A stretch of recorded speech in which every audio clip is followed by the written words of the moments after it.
ये छुट्टी के बाद, ठीक। 1 से लेकर 51 तक, मतलब 1 से लेकर 51 आर्टिकल तक आपको कंटिन्यू याद करके आना है। ये समझ लेना कि आप लोग का दिवाली का ये दिवाली, मतलब दिवाली का ये मेरे तरफ से मतलब ये होगा कि आप 1 से 51 तक आर्टिकल याद करके आना है ना। अब ये कोई बोझ नहीं दे रहे हैं, कुछ करना क्या है, बस रिपीट कर लेना है, याद कर लेना। आपसे पूछा जाएगा 4 आर्टिकल, तो उस वक्त चौथी अनुसूची मत बताना कि राज्यसभा में सीटों का आवंटन, मतलब 4 अनुच्छेद बताना है तो उस आर्टिकल का ही बात होगी, है ना, आर्टिकल का ही। तो 1 से 51 तक हम आप लोग को तो कंप्लीट पढ़ा देंगे, याद करके आप लोग को आना है दिवाली बाद, ठीक। चलिए स्टार्ट करेंगे अपने पॉलिटी को। राज व्यवस्था, और राज व्यवस्था में हम लोग पढ़ रहे हैं डीपीएसपी, जिसको कहते हैं डीपीएसपी, डायरेक्टिव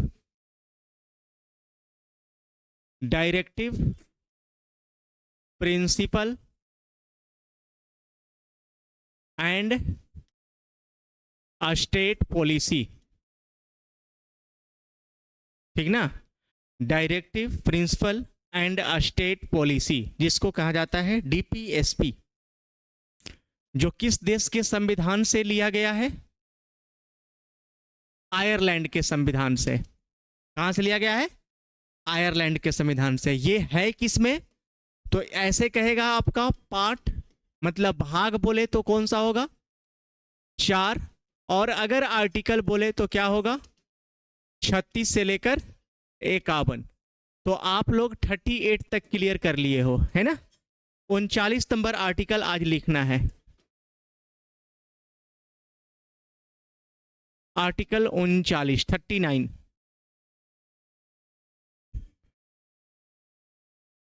अनुच्छेद 39 में क्या है लिखोगे?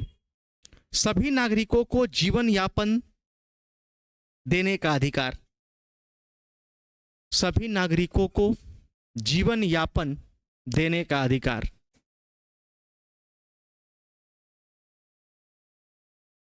सभी नागरिकों को जीवन यापन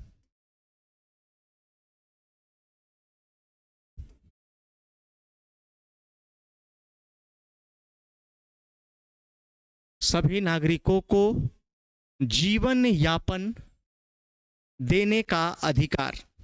ये आपका 39 से संबंधित है। धन एवं उत्पादन के साधनों में अपरूपता, इसी में कहा गया है धन एवं उत्पादन के साधनों में अपरूपता। धन एवं उत्पादन के, धन एवं उत्पादन के साधनों में अनुरूपता, मतलब इक्वलिटी, है ना, एक रूप हो। अब यहां पर ये क्यों बोला जा रहा है? कह रहा है कि अनुच्छेद ये 39 बोल रहा है कि सभी नागरिकों को, जो भी लोग हैं, उनको जीवन यापन देने का अधिकार, और धन एवं उत्पादन के साधन, उत्पादन के साधनों में अनुरूपता, साधनों में अनुरूपता है, साधनों में अनुरूपता। साधन समझते हैं? जैसे आप स्कूटी से आ रहे हैं तो स्कूटी आपके लिए साधन हो गई क्लास आने के लिए, ठीक ना। बाइक ले लिए, स्कूटी ले लिए, गाड़ी ले लिए, ये हमारे लिए साधन हो गया, ठीक ना। तो साधन, तो ये कह रहा है कि सभी नागरिकों को, जितने भी नागरिक हैं, इनको जीवन यापन करने के लिए इनको क्या क्या जरूरी है? बताइए, जीवन यापन करने के लिए क्या जरूरी है? उसके लिए भोजन उसको जरूरी है, ये भी सरकार हमें करा देती है मुहैया, नहीं कराती है क्या? जो गरीब कस्बे के जो लोग होते हैं उनको सरकार मुहैया करती है, और उसके लिए वो क्या देती है? राशन देती है ना। आपको गेहूं देती है, चावल देती है, उसको कम पैसा लेती है, 1 रुपये 2 रुपये केजी दे देती है ना। क्या 1 रुपये 2 रुपये केजी मिलेगा क्या? नहीं मिलेगा। थोड़ा सा पैसा लेकर आपको राशन दे दिया जाता है कि आप इसमें खाओ पियो, है ना। तो ये चीजें हैं। तो जीवन यापन देने का अधिकार, धन और उत्पादन के साधनों में अनुरूपता, ये सभी चीजें आपका किस में कहा गया है? 39 में, 39 में। एक आता है 39 का ए। याद रखना, जिस अनुच्छेद में बाद में ABCD लग गया, इसका मतलब आपको क्या समझना है कि इसको बाद में ऐड किया गया है। समझ में आ रहा है ना। जैसे भाग 4 है ना। भाग 4 में अगर 4 का क आ जाए तो इसका मतलब ये है कि इसको क्या किया गया है? बाद में जोड़ा गया है। जैसे 19 का ए में क्या अधिकार है? बोलने के अधिकार। बी में क्या करने की? सभा करने की। सी में क्या? संघ बनाने की।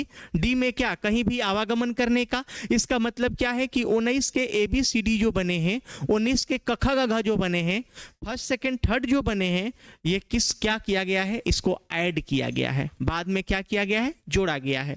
तो आप लोग सुने होंगे कि 42 कॉन्स्टिट्यूशनल अमेंडमेंट 1976, मतलब ये 42वां संविधान संशोधन 1976 ईस्वी में मौलिक कर्तव्य को सरदार स्वर्ण सिंह समिति, सरदार स्वर्ण सिंह कमेटी की अनुशंसा पर, उसके कहने पर हमारे संविधान में मौलिक कर्तव्य को क्या किया गया? जोड़ा गया। कब जोड़ा गया? 1976 में। इसका मतलब जोड़ा गया है। तो ये भाग 4 और 4 के क आ गया, इसका मतलब ये क्या है? जोड़ा गया है। वैसे ही आपका 39 में कह रहा है क्या? कि सभी नागरिकों को जीवन यापन देने का अधिकार और धन एवं उत्पादन के साधनों में अपरूपता किया जाएगा। और 39 के ए में क्या है? जो ए को क्या किया गया है? ऐड किया गया है। 39 के ए में आपको लिखना होगा 39 का ए क्या कह रहा है? 39 का ए या क, राज्य सभी नागरिकों को सामान्य कार्य के लिए समान वेतन, राज्य सभी नागरिकों को समान कार्य के लिए समान वेतन,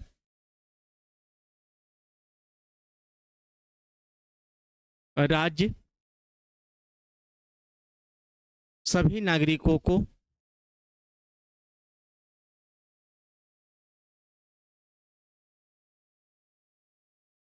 समान कार्य के लिए समान वेतन,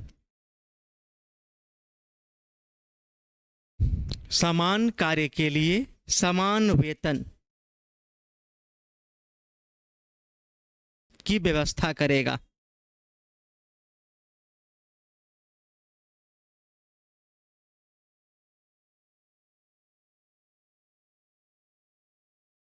का व्यवस्था करेगा मतलब जितना वर्क लिया जाएगा उतना पेमेंट किया जाएगा। समान कार्य के लिए समान वेतन की जो बातें हैं वो किस में किया गया है? 39 के ए में। कई भी आपसे क्वेश्चन ये बहुत बार पूछा है कि सभी नागरिकों को जीवन यापन करने के लिए एक समान सिविल संहिता, एक समान नागरिक मतलब एक समान कार्य के लिए समान वेतन जो दिया जाएगा वो किसके लिए दिया जाएगा? तो अपने जीवन यापन करने के लिए। ठीक ना, जीवन यापन का ही बात हो रहा है। जैसे हम लोग को राशन कार्ड मिलता है तो वो किसके लिए? जीवन यापन करने के लिए, है ना। सरकार कोई चीज मुहैया कराती है आपको, क्या? जीवन यापन करने के लिए। अब वो सरकार दे भी सकती है, सरकार नहीं भी दे सकती है। इसके लिए हमको कहीं रीट नहीं जारी करवा सकते हैं, हम न्यायालय में नहीं जा सकते हैं। इसलिए डायरेक्टिव बोला गया है कि इसके लिए आप न्यायालय में नहीं जाएंगे। ठीक ना। तो सभी नागरिकों को समान कार्य के लिए समान वेतन की मुहैया जो कराई जाएगी वो किसमें है? 39 के ए में।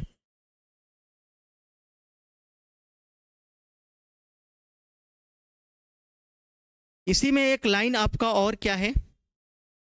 समान रूप से न्याय की व्यवस्था,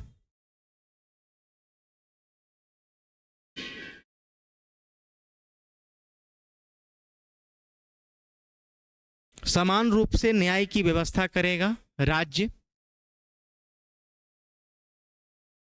समान रूप से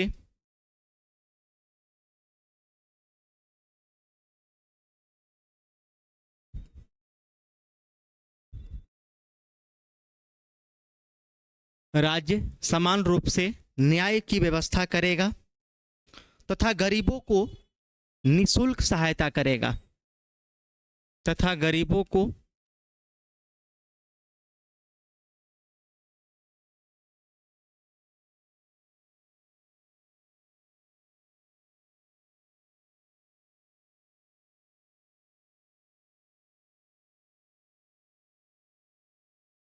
तथा गरीबों को निःशुल्क सहायता करेगा।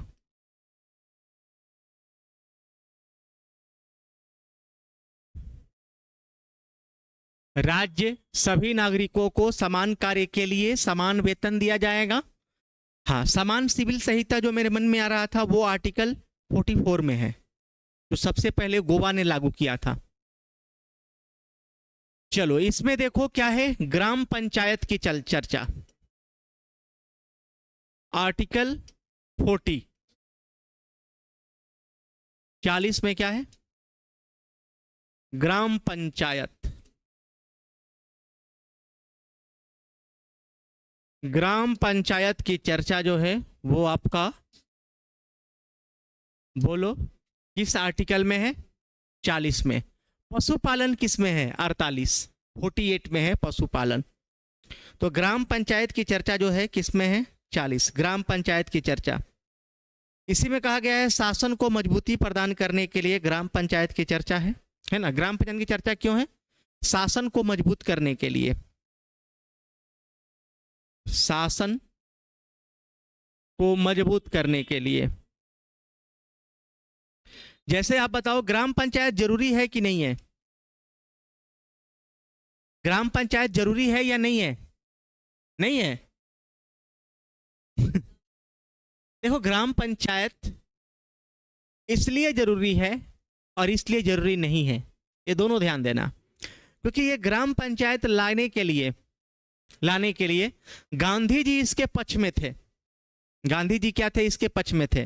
लेकिन बाकी नेहरू लोग जितने भी लोग थे वो सब इसके पक्ष में नहीं थे। बोलते थे कि ग्राम पंचायत क्यों लाओगे, ग्राम पंचायत के जो मुखिया होंगे वो सभी फंड को क्या कर लेंगे, खा जाएंगे।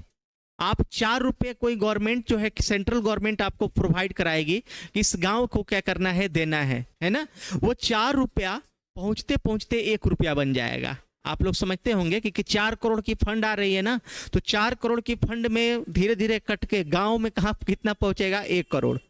कुछ विधायक खा जाएंगे, कोई मंत्री खा जाएंगे, कोई फिर वो खा जाएंगे, खाते खाते गांव में कितना आएगा, 1 करोड़। तो गांधी जी इसके पक्ष में थे, लेकिन नेहरू बोले कि ये जरूरी नहीं है, इसको मत लाया जाए, कोई पंचायत लाने की, पंचायत बनाने की जरूरत नहीं है।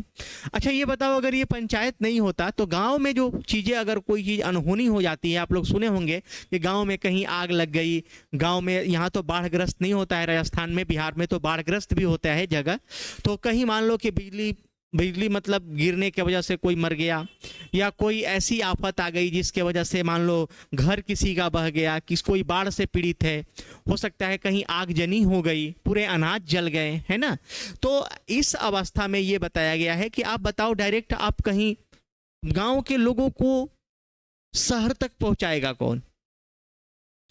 अगर मान लो कि गांव में ऐसे कोई चीजें हो गई तो देखोगे ना कि गांव में आपका मुखिया सबसे पहले आपके पास पहुंचेगा, जो वोट लेने के लिए आता है, चाहे वो फोटो खिंचवाने के लिए आए, चाहे कैसे भी आए, आपको 10,000, 5,000, 20,000 का मदद देगा, भले फोटो खिंचवा लेगा, वो अलग चीज है।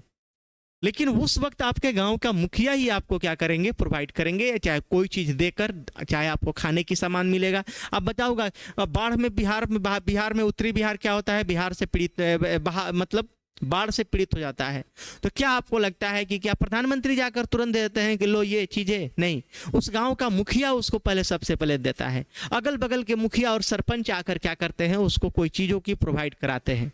समझ में आ रहा है ना।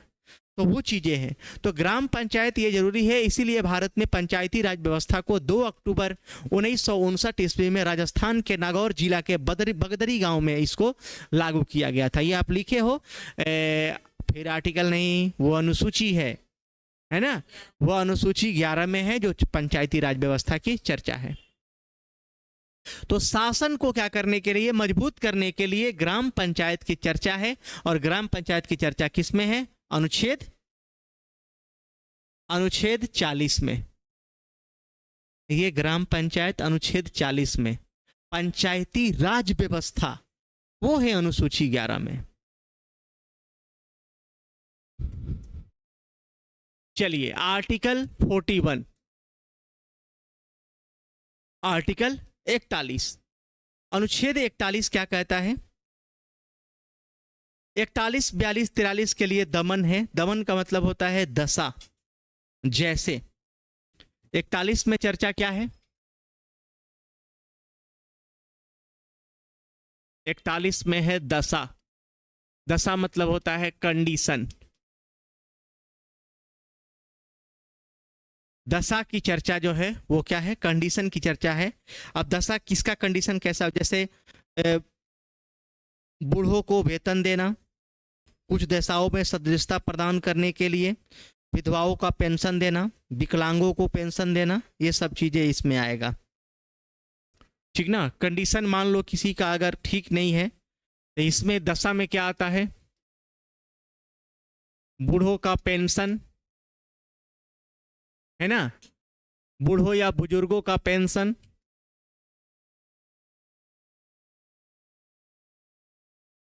बूढ़ों या बुजुर्गों का पेंशन, बुजुर्गों का पेंशन, कोमा, विधवाओं का पेंशन, विकलांगों का पेंशन,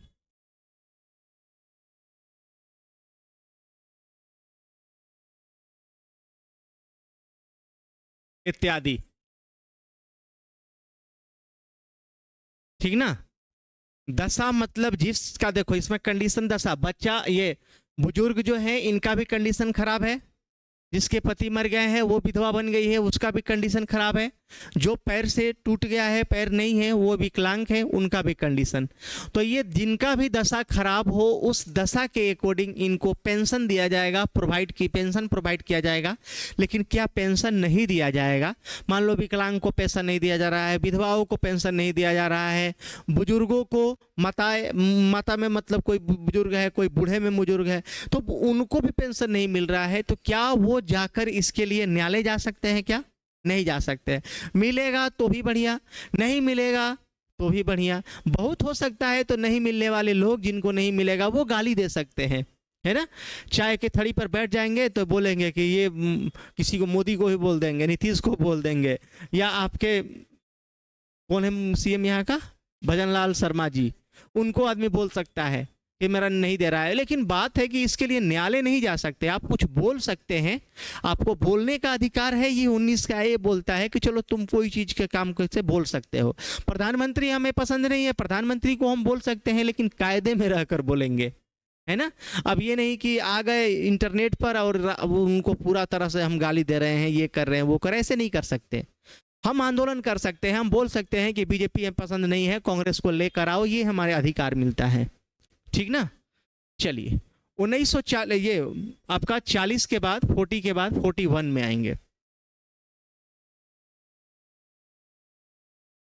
41 तो देख लिए ना?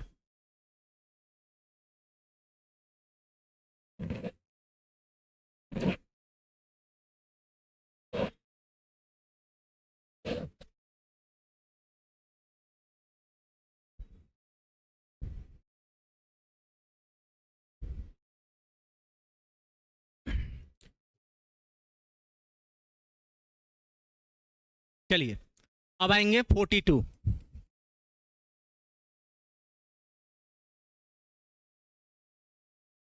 42 में क्या है? मनोचित एवं न्याय संगत मजदूरी।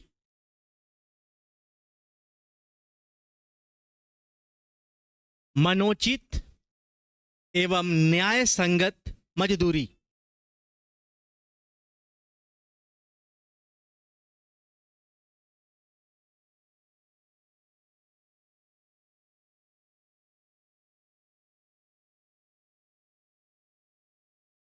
मनोचित एवं न्याय संगत क्या है?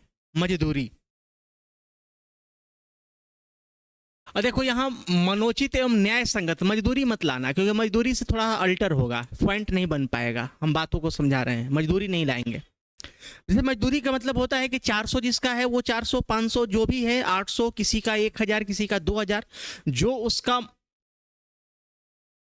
पेमेंट है वो तो मिलेगा, इसमें तो कोई दो राय नहीं है, इससे मजदूरी लिखने की जरूरत नहीं है। देखो ये क्या है, आर्टिकल 42 कहता है मनोचित एवं न्याय संगत। इसमें यह कहा गया है कि अगर मान लो कि कोई व्यक्ति बीमार पड़ा है, उस बीमार व्यक्ति को आप जो है कोई काम में जबरदस्ती नहीं कर सकते हो, है ना। जैसे मान लो कि उसे मन नहीं है काम करने को, तो आप जबरदस्ती नहीं करा सकते हो। चाहे उस भाषा में आप समझेंगे कि अगर मान लो कोई लेडीज जो है वो प्रेग्नेंट है ना, तो उसको आप हार्ड वर्किंग नहीं करा सकते हैं, उसके लिए आपको लीव देना पड़ेगा, है ना। और 6 महीने का लीव मिलता भी है ना। सरकारी गवर्नमेंट या प्राइवेट में भी कुछ लीव दिया जाता है और उसका पेमेंट भी दिया जाता है ना। अगर प्राइवेट में भी अगर वो कोई कार्यरत है ना, तो उसको भी मतलब उसको अगर रखना हो है तो, अब नहीं तो मान लो कि प्राइवेट सेक्टर में उसको हटाना है तो बात अलग है, लेकिन बड़ी बड़ी कंपनियां जो है उसको लीव देती है और उसको 2 महीने 3 महीने के लिए लीव दिया जाता है। तो ये कह रहा है कि मनोचित एवं न्याय संगत, मन मेरा उचित नहीं है, मतलब मन ठीक नहीं है ना, मन में कोई तकलीफ है, या तो पेट में दर्द है या हो सकता है गर्भवती महिला है, उसको आप जबरन काम नहीं करवा सकते हैं, उसके लिए तुमको लीव देना पड़ेगा, हार्ड वर्किंग नहीं करा सकते हैं। ये कहा गया है किसमें, तो 42 में, मनोचित एवं न्याय संगत, मनोचित एवं न्याय संगत, बिल्कुल 42 में। अब यहां लिख लेना है आपको इसमें कि कोई बीमार पड़ा है, कोई बीमार व्यक्ति, कोई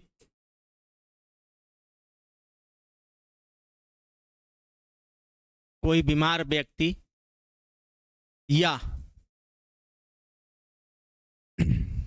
कोई बीमार व्यक्ति या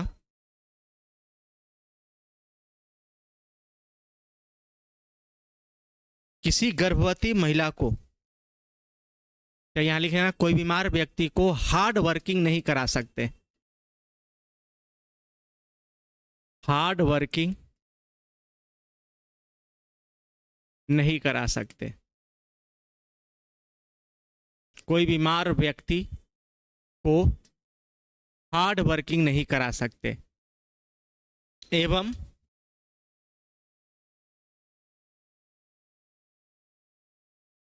गर्भवती महिला को, गर्भवती महिला को प्रसूति सहायता देनी पड़ेगी, गर्भवती महिला को प्रसूति सहायता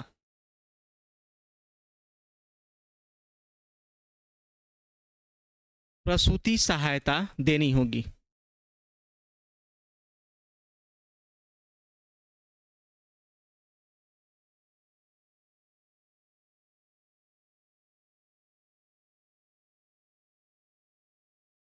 प्रसूति सहायता देनी होगी, गर्भवती महिला को प्रसूति सहायता देनी होगी।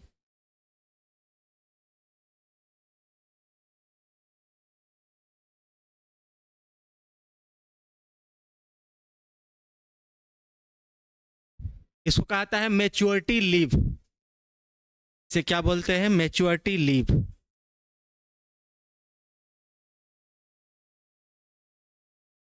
मैच्योरिटी लीव, ये प्रसूति सहायता किसी गवर्नमेंट को या प्राइवेट संस्था को क्या करनी होगी, देनी होगी। ये आर्टिकल 42 में कहा गया है।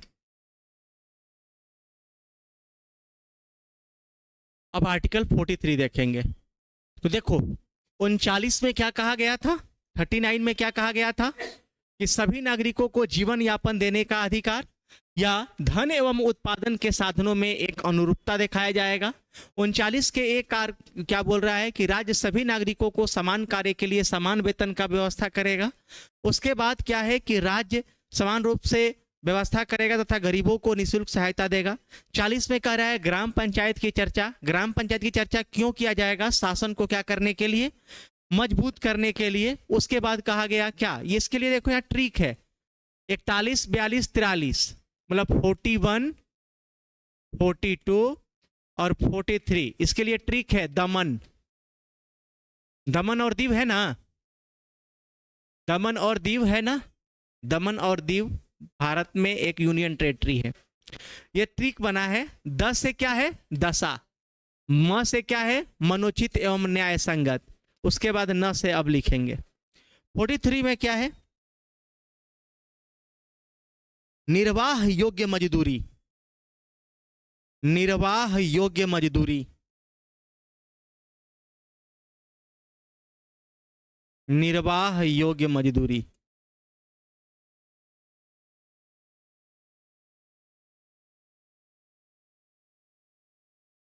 निर्वाह योग्य मजदूरी मतलब ये है कि किसी व्यक्ति को अगर आप काम करवा रहे हो तो उसको इतना जरूर पेमेंट दोगे, इतना जरूर मजदूरी दोगे जिससे वो व्यक्ति अपना जीवन यापन कर सके। मान लो किसी को दिन भर काम करवाए, उसको 200 रुपया देंगे तो अच्छा है क्या? 200 रुपये में क्या करेगा? अपने खाएगा कि अपने बाल बच्चा को खिलाएगा या रेंट देगा? क्या देगा? वो कुछ नहीं कर पाएगा। मतलब यहाँ कह रहा है कि निर्वाह योग्य मजदूरी जिस व्यक्ति को जितनी चीज़ों की ज़रूरत है उसके लिए सरकार इस चीज़ों में क्या करेगी? भागीदारी लेगी, उसको मुहैया कराएगी।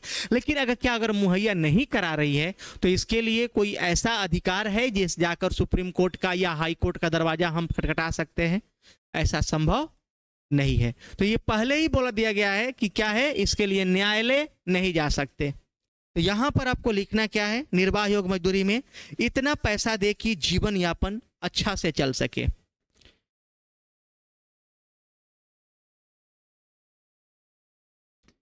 किसी व्यक्ति को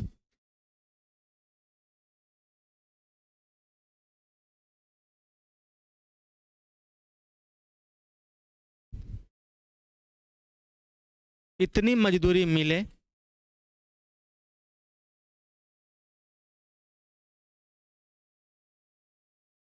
जिससे उसका जीवन यापन चल सके।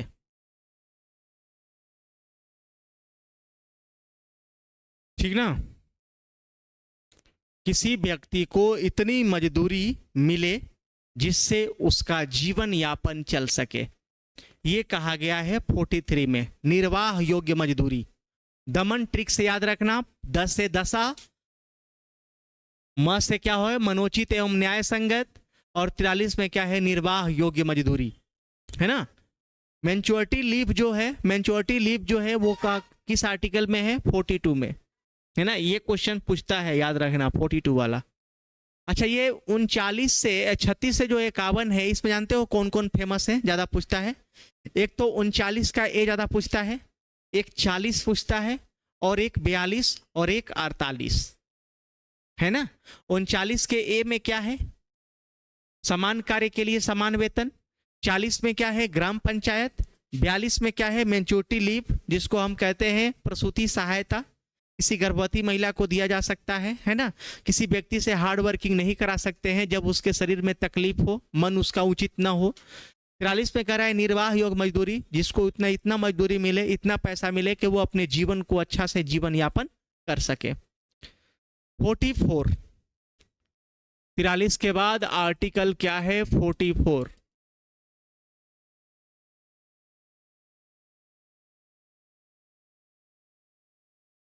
इसी में आता है समान सिविल संहिता, जो सबसे पहले क्या किया गया? गोवा में लागू किया गया। 44 में क्या है? भारत के सभी नागरिकों को राज्य एक समान सिविल संहिता लागू करेगा। भारत के सभी नागरिकों को राज्य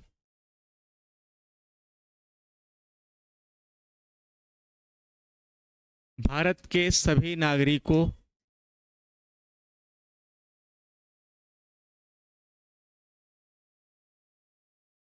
भारत के सभी नागरिकों को राज्य एक समान सिविल संहिता क्या करेगा? प्रोवाइड करेगा। राज्य एक समान सिविल संहिता लागू करेगा। राज्य एक समान सिविल सहायता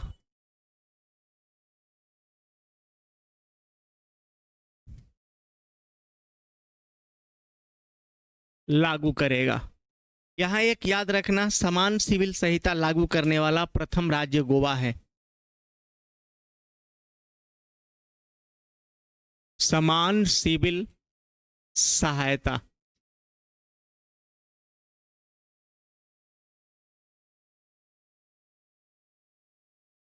लागू करने वाला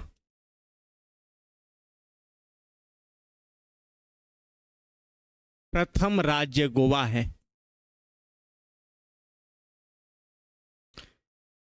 समान सिविल सहायता लागू करने वाला प्रथम राज्य क्या है? गोवा है।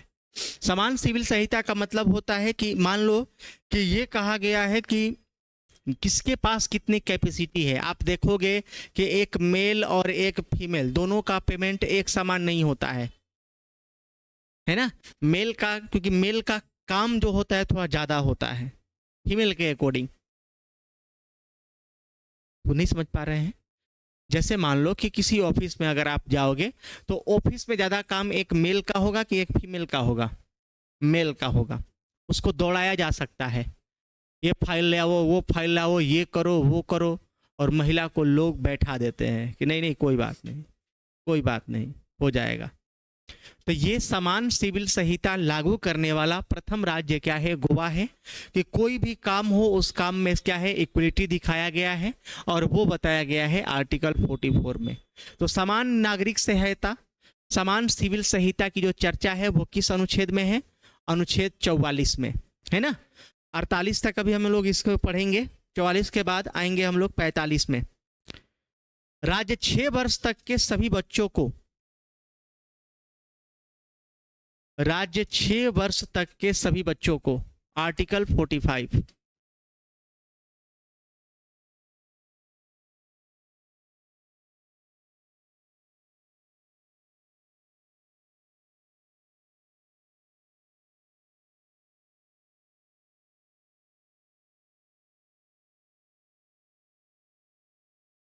राज्य 6 वर्षों तक के सभी बच्चों को, राज्य 6 वर्षों तक के सभी बच्चों को प्रारंभिक बाल्य सुरक्षा, प्रारंभिक बाल्य सुरक्षा,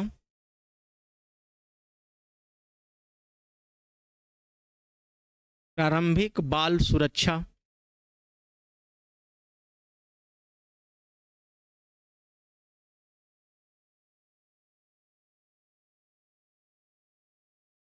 वो आप लिखे होंगे कि 6 से 14 वर्ष के कम आयु को बच्चे को निःशुल्क शिक्षा देने की अनिवार्य है ना। वो आप लिखे हैं, वो भी यहाँ पर भी है, लेकिन वो आपका फंडामेंटल राइट है, और ये आपका फंडामेंटल क्या है? डीपीएसपी है। फंडामेंटल राइट कहता है कि अगर नहीं दिया जाएगा, जैसे मान लो कि सरकारी आप में जाएंगे, 6 से 14 वर्ष के कम आयु के बच्चों को आप लिखे हैं, है ना, तो उसको आप निःशुल्क शिक्षा आप दिवा दे सकते हैं, है ना। चाहे आप कहीं आंगनबाड़ी में बच्चों को पढ़वाया जा सकता है, वहाँ पर अगर मान लो कोई पोलियो का टीका आपको अगर हॉस्पिटल में नहीं पिलाया गया, हेल्थ की चर्चाएं जो है वो हेल्थ की चीज़ें से संबंधित प्रोवाइड नहीं कराई गई। मान लो कि आप डॉक्टर के पास गए छोटे बच्चों को लेकर कि यहाँ पोलियो ड्रॉप पिला दिया जाए। चाहे यहाँ आप जाओगे, यहाँ जयपुर में बच्चों के लिए क्या है? जेके लोन हॉस्पिटल है ना। तो जेके लोन में आप जाओगे तो केवल बच्चों का ही मतलब वो हॉस्पिटल है। तो वो बच्चों के लिए क्या करेगा? काम करेगा। वो क्या काम कर रहा है? तो 0 से 6 वर्ष तक के बच्चों को, है ना, 0 से, मान लो कि 0 से मतलब 1 बरस मान लो, बात वही है। तो 0 से 6 वर्ष के लिए बच्चों को वो क्या कर रहा है? हेल्थ का काम कर रहा है, ठीक ना। और वही मान लो कि एजुकेशन के लिए कोई स्कूल होगा, उस स्कूल में हो सकता है आंगनबाड़ी हो, वह सरकारी स्कूल है, वो 6 से 14 वर्ष के बच्चों के लिए क्या करेगा? एजुकेशन पर काम करेगा, है ना। तो वो आप लिखे हैं 6 से 14 वर्ष के कम आयु के बच्चे को निःशुल्क शिक्षा दिया जाएगा, जो फंडामेंटल राइट में है। लेकिन ये आपका क्या है? डीपीएसपी में है, ये नहीं दिया जाएगा, तो इसके लिए आप कुछ कर नहीं सकते। दोनों याद रखना, पार्ट एक ही है। एक है कि दिया जाएगा, इसके लिए आपको छूट दिया गया है कि आप कुछ भी कर सकते हैं, इसको मंगवा सकते हैं, ये आपका अधिकार है। लेकिन एक दिया गया है कि ये तुम्हारा है और नहीं भी होगा, इसके लिए आप कुछ कर नहीं सकते हैं, है ना। आपको राशन दी जाएगी और नहीं दिया जाएगा तो फिर इसके लिए आप कोर्ट नहीं जा सकते, कुछ बोल नहीं सकते, आवाज नहीं उठा सकते, है ना। दिया जाएगा तो अच्छी है, नहीं दिया जाता है तो वो भी अच्छी है। चलो इसमें लिख लेना आपको, राज्य 6 वर्ष तक के सभी प्रारंभिक बाल सुरक्षा तथा शिक्षा उपलब्ध कराएगा। बाल सुरक्षा तथा शिक्षा उपलब्ध कराएगा।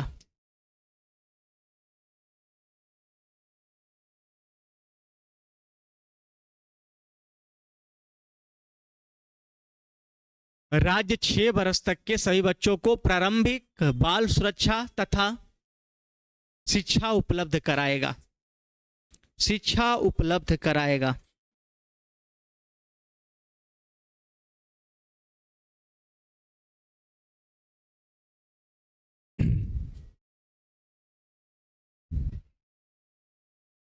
इसे 86वां संविधान संशोधन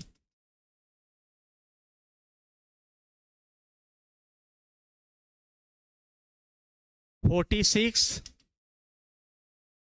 कॉन्स्टिट्यूशन अमेंडमेंट, इसे 86वां संविधान संशोधन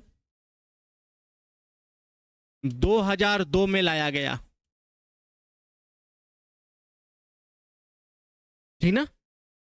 86वां संविधान संशोधन 2002 ईस्वी में लाया गया था, जो क्या है कि 6 से 14 वर्ष के बच्चों को निःशुल्क शिक्षा देने का अनिवार्य है। ये भी चर्चाएं है इसमें। चलिए अब इसके बाद लिखना है 46। ये SC ST की क्या है, चर्चाएं है इसमें।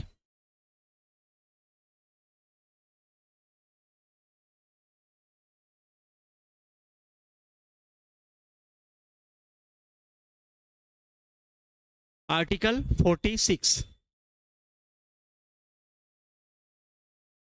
अनुच्छेद 46 राज्य अनुसूचित जातियों, अनुसूचित जनजातियों, राज्य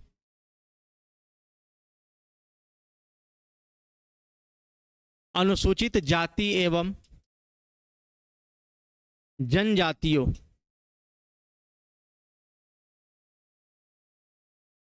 इसी को कहा जाता है SC ST,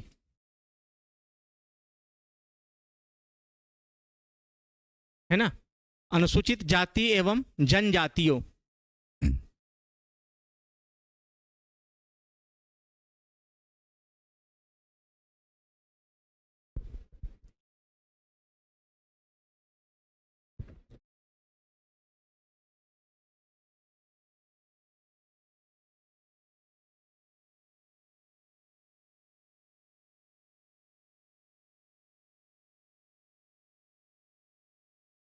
अनुसूचित जाति एवं जनजातियों एवं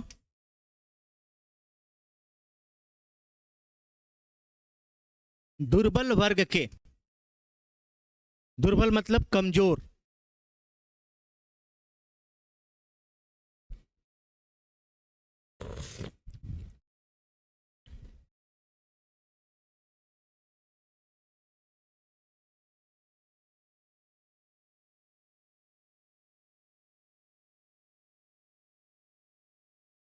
दुर्बल वर्ग के व्यक्तियों को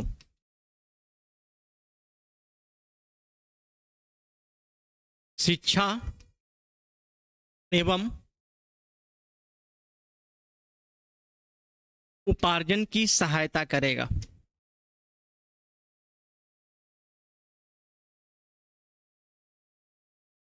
ठीक ना, इसमें भी शिक्षा की बात हो रही है।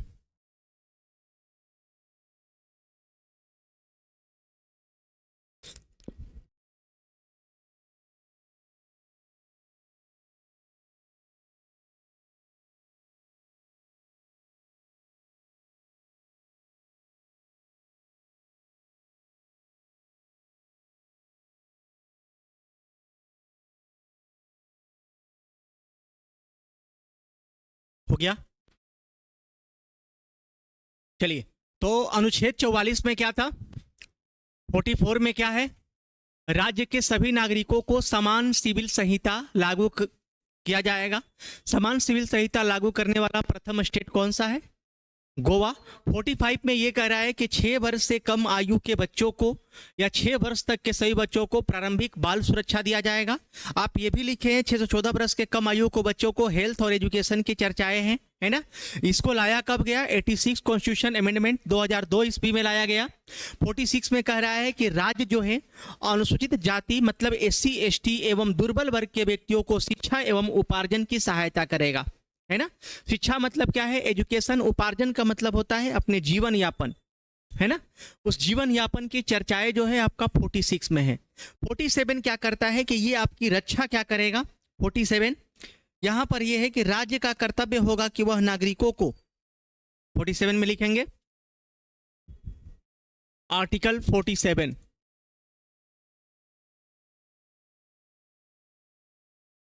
चलिए आर्टिकल 47 में हम लोग नोट करेंगे, राज्य का कर्तव्य होगा कि वह नागरिकों को राज्य का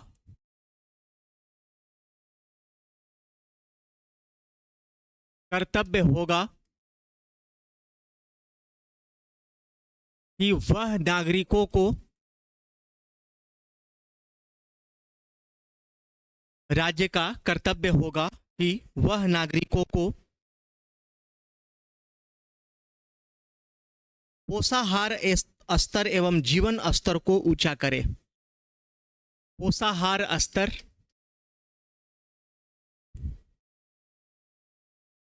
एवं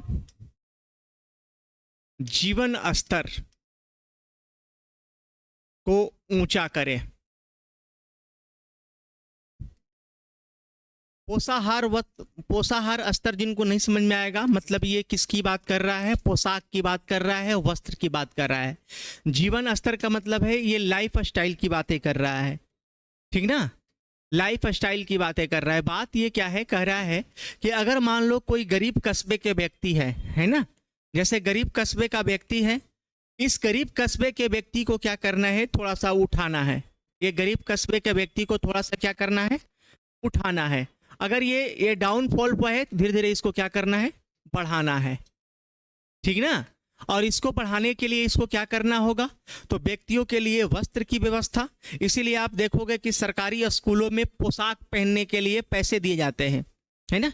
यहाँ पर ऐसा रूल है क्या, नहीं है, हम लोग का बिहार तरफ है।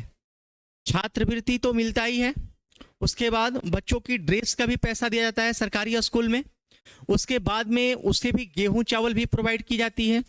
इसके अलावा भी जब वो 8 या 9th क्लास में जब जाएगा, उसके लिए साइकिल की व्यवस्था है बिहार में, साइकिल भी दिया जाता है, लड़कियों को चलाने के लिए साइकिल दिया जाता है, ठीक ना। फिर अगर साइकिल कोई लेता नहीं है तो साइकिल के बदले 2500 या 3000 पैसे भी दिया जाता है, ये रूल है ना।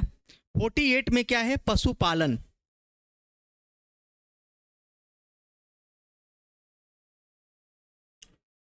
पोषाहार को क्या करे, ऊंचा करे। राज्य इसकी क्या करेगी, व्यवस्था करेगी, या लिख लेना, राज्य इसकी क्या करेगी, व्यवस्था करेगी।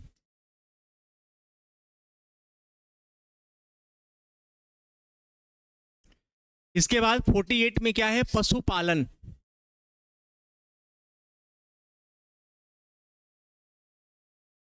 आर्टिकल 48 में क्या है, पशुपालन की चर्चा।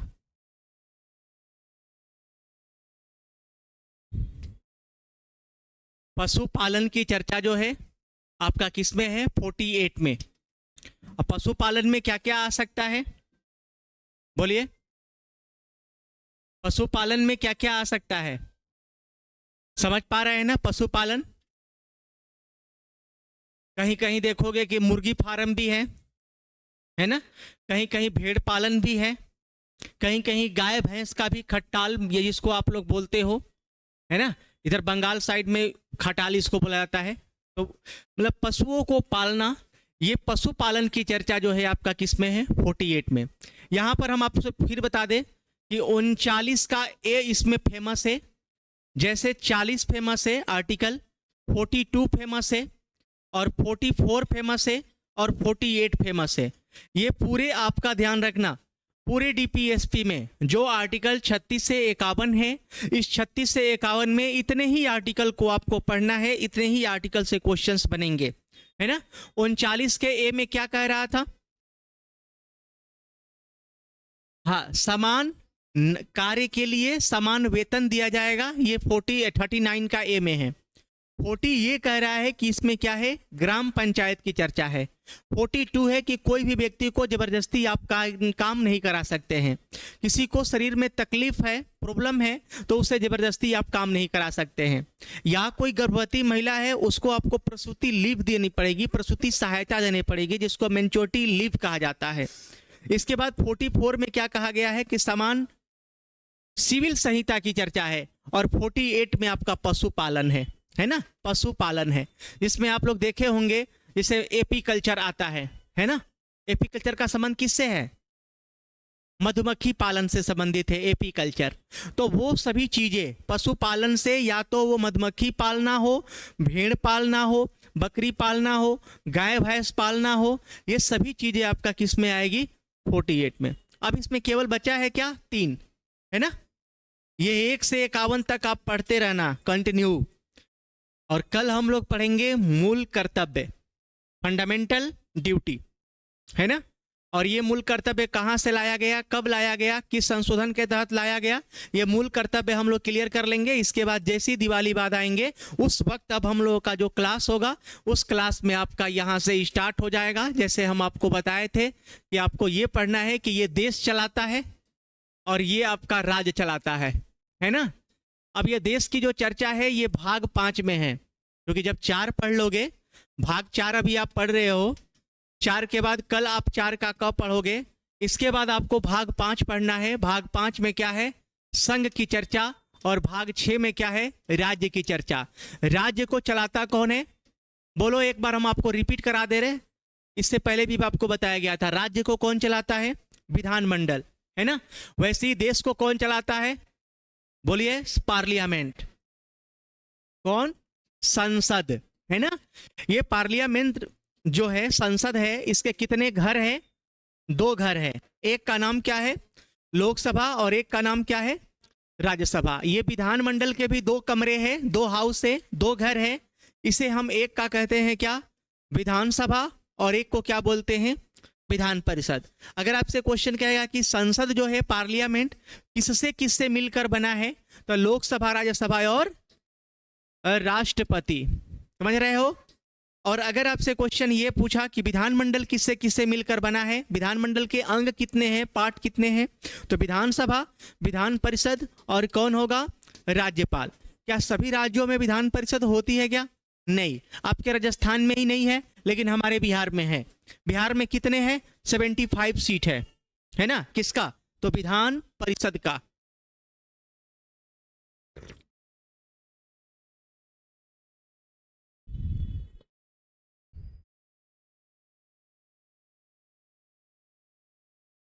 अब देखो ये संबंध क्या बता रहा है, इसका संबंध इससे है, इसका संबंध इससे है, इसका संबंध इससे है, इसका संबंध इससे है, और इसका संबंध इससे है। जब संबंध आ जाएगा तो अब आपको यहां पर यह भी पता चल जाएगा, ध्यान देना। जैसे आप सुनते होंगे कि लोकसभा का चुनाव लड़ने के लिए न्यूनतम एज कितनी होनी चाहिए, 25 बरस। लोकसभा चुनाव लड़ने के लिए न्यूनतम आयु सीमा कितनी होनी चाहिए, 25 बरस। वैसे याद रखना कि विधानसभा की चुनाव लड़ने के लिए भी न्यूनतम उम्र सीमा कितनी होनी चाहिए, 25 बरस। देखो सेम सेम होगा। अब जब लोकसभा का बहुमत दल का नेता कौन होते हैं, प्रधानमंत्री, तो प्रधानमंत्री की चुनाव लड़ने के लिए या प्रधानमंत्री की पद के लिए कितनी एज होनी चाहिए, 25 बरस। और यहां विधानसभा के भी बहुमत दल का नेता कौन होते हैं, मुख्यमंत्री होते हैं, है ना। तो इनके लिए भी कितनी बरस से, 25 बरस। अब यहां देखो राज्यसभा के लिए चुनाव लड़ने के लिए न्यूनतम आयु सीमा कितना है, 30 बरस। यहां याद रखना विधान परिषद के लिए भी कितना है, 30 बरस। उसके बाद याद रखना कि राष्ट्रपति के चुनाव के लिए कितना है, 35 बरस। तो यहां यह भी समझना कि राज्यपाल के लिए भी कितना है, 35 वर्ष। मतलब ये संबंध आपको जानना है, और ये कब, छुट्टी के बाद। चलिए अब आर्टिकल 49 में आएंगे, 49।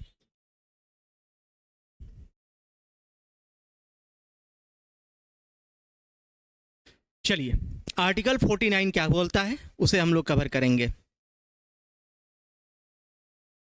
लेकिन याद रखना एक चीज है, 48 लिखे हो ना, तो ये 48 का ए भी है। जैसे 39 का ए था ना, वैसे ही 48 का ए भी है, ए लिख लेंगे तब 49 लिखेंगे। 48 का ए क्या बोलता है? कह रहा है कि राज्य पर्यावरण का संरक्षण एवं संवर्धन करेगा। राज्य पर्यावरण एवं राज्य पर्यावरण एवं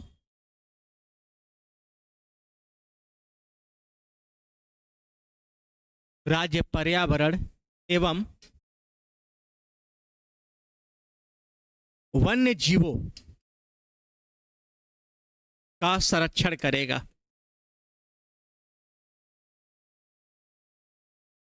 राज्य पर्यावरण एवं वन्य जीवों का संरक्षण करेगा।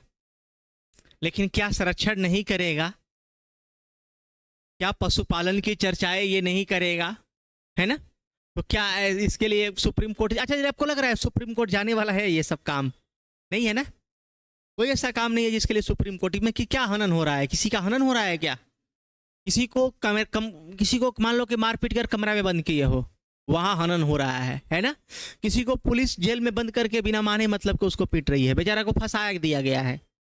किसी को केस में जबरदस्ती तो फंसा दिया जाता है। किसी किसी कैसे कैसे जो लोग होते हैं ये सब क्या करते हैं कि जेल में बंद है, सजा काट रहे हैं, लेकिन गुनाह उनका नहीं है।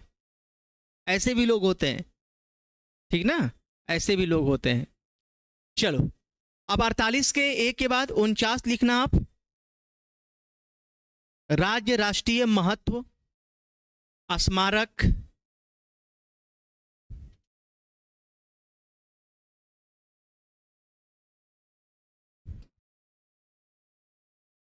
राज्य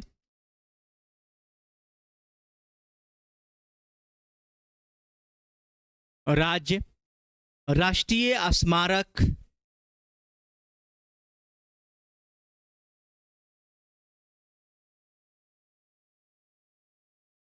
राज्य राष्ट्रीय स्मारक स्थानों एवं वस्तुओं का संरक्षण करेगा। राज्य राष्ट्रीय स्मारक स्थानों एवं वस्तुओं का संरक्षण करेगा।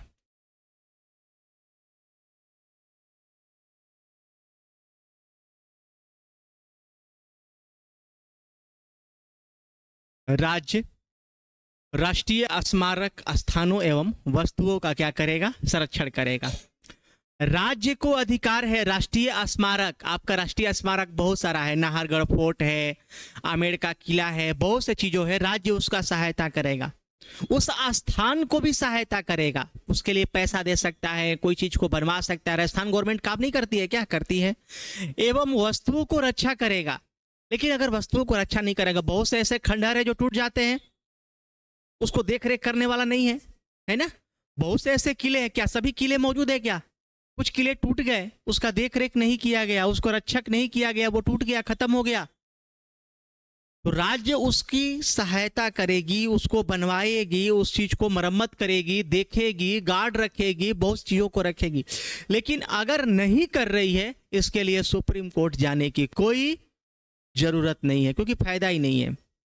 अब 2 आर्टिकल बचा है, 50 और 51, ये लिख लेंगे।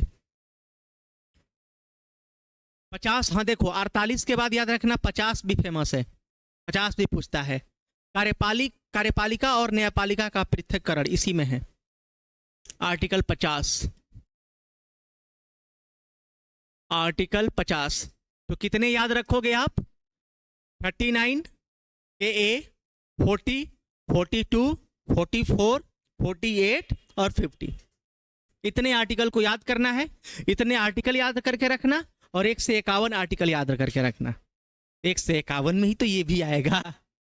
हम इसमें से बस ये पूछेंगे। डीपीएसपी में ये याद करना, डीपीएसपी में ये याद करना, बाकी उधर सब याद कर लेना। चलो 50 में क्या है? राज्य कार्यपालिका एवं न्यायपालिका को पृथक करने और दोनों का अधिकार देगी कि एक दूसरे में कोई हस्तक्षेप ना करे, ठीक ना? इसमें क्या है? राज्य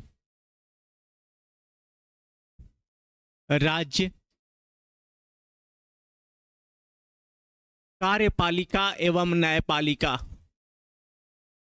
कार्यपालिका एवं न्यायपालिका।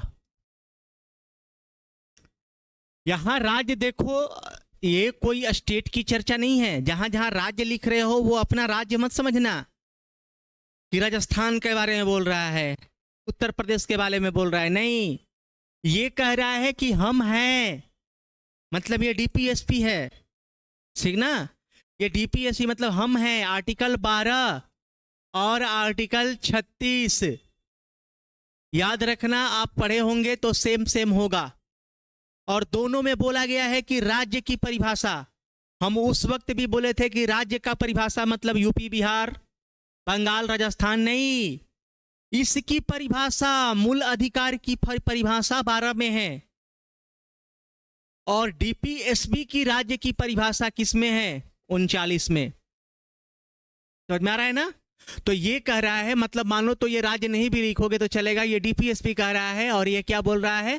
कार्यपालिका एवं न्यायपालिका का पृथक्करण। पृथक्करण, पृथक्करण का मतलब होता है अलग।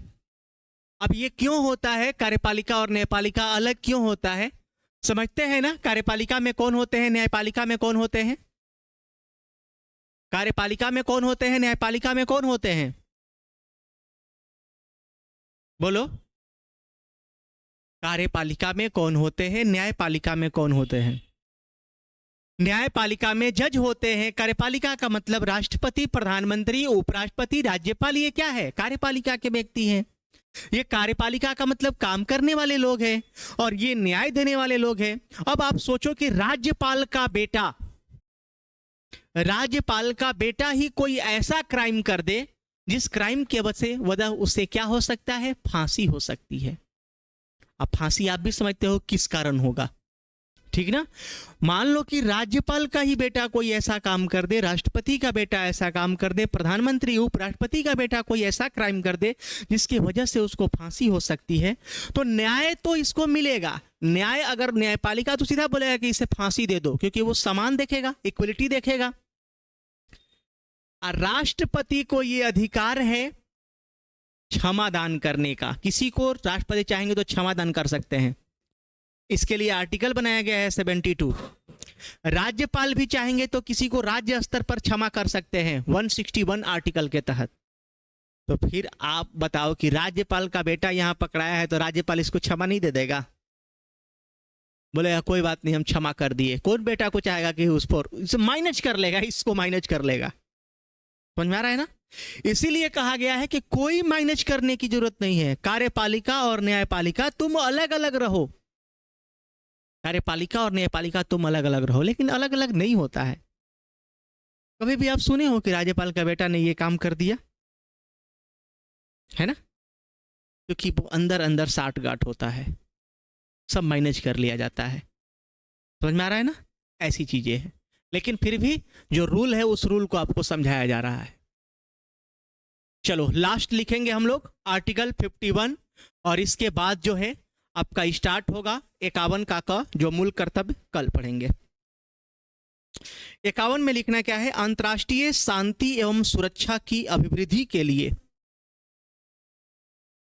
हाँ क्या बोल रहे हो? कार्यपालिका एवं न्यायपालिका का पृथक्करण।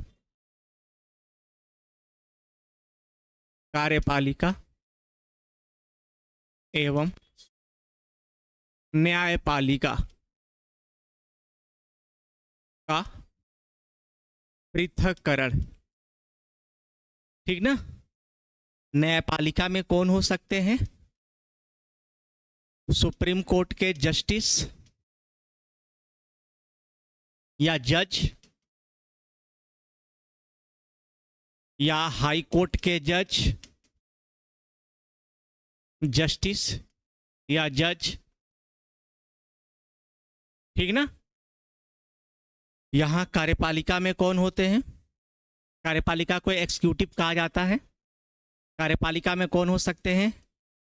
राष्ट्रपति हो गए, उपराष्ट्रपति हो गए, है ना, राज्यपाल हो गए, इनको कहा गया है कि तुम अलग अलग रहोगे। क्यों? क्योंकि तुम सजा करके सजा काम करोगे और तुम अपने बच्चों को बचा लोगे, चाहे खुद बच जाओगे, अपने आप को तुम क्या कर सकते हो, माफ कर सकते हो, लेकिन तुम लोगों को अलग अलग रहना होगा। ये आर्टिकल 50 कहता है। लास्ट 51 लिखना क्या है? यहां याद रखना कि दोनों एक दूसरे के कार्य में बाधा नहीं देंगे। दोनों एक दूसरे के कार्य में बाधा नहीं देंगे, इसीलिए कहा गया है दोनों क्या रहेंगे, अलग अलग रहेंगे। अब लास्ट आप लोग लिखना 51। अंतर्राष्ट्रीय शांति एवं सुरक्षा, अंतर्राष्ट्रीय शांति एवं सुरक्षा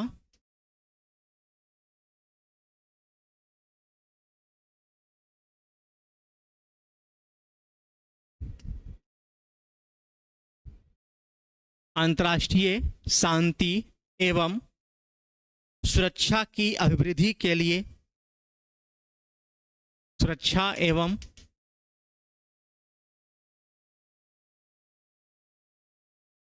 अभिवृद्धि के लिए राज्य निरंतर प्रयास करेगा।